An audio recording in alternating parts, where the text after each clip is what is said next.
Tallinn Euroopa rohelise pealinnana on keskendunud 4 fookusteemale.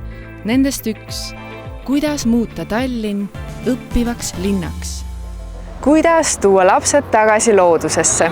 Ligikaudu 81 Tallinna kooli ja lasteaeda osaleb rohelise kooli programmis, mis õpetab lapsi jätkusuutlikult mõtlema ja seob keskkonnasäästliku mõtteviisi kõigisse õppetegevustesse. Looduse tundmaõppimine võiks alata võimalikult vara, et täiskasvanuks saades ei oleks looduskeskkond võõras. Tallinnas on kokku 71 õppeaeda nii koolides kui lasteaedades. Minecraftis kestlike linnade ehitamine on üks viise, kuidas panna noored linnaruumi kujundamises kaasa mõtlema. Kui Tallinna linnas ei ole õppimine ainult lastele ja noortele, ka täiskasvanud saavad oma teadmisi täiendada. Botaanikaaias saab rohelise pealinna aastal õppida erinevaid teemasid, näiteks elurikka haljastuse põhimõtteid. Aga kellele siis seda haljastust õige vaja on? Näiteks kõikidele tolmeldajatele, ka linnamesilastele. Viimastel aastatel ongi just linnamesilaste pidamine saanud väga populaarseks. Siin kogukonnakeskuses Kopli 93 saab käia õppimas, kuidas kasvatada mesilasi.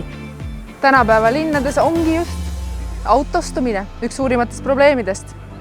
Kas sina teadsid, et 2-realisele sõiduteele me saame ära mahutada 200 jalakäijat, aga üksnes 50 inimest 27 autos. Linnaruumi planeerimisel on väga oluline õpetada meie linnakodanikke valima ka teisi transpordivõimalusi. Selleks, et ei peaks last iga päev autoga kooli sõidutama ja ummikutes õhku saastama, toetab Tallinna linn lapsele jalgrattaostu. Seda muidugi eeldusel, et laps õpib ära kõik liiklusreeglid ja teeb ära jalgrattaload. No aga mis seal ikka? Kõik väntama!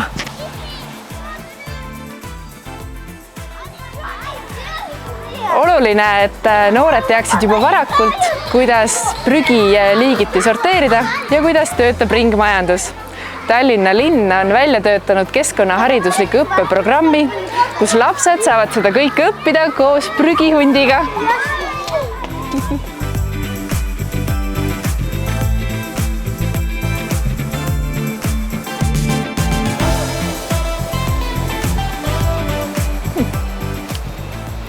No mis ma ütlen? Noored on meie tulevik.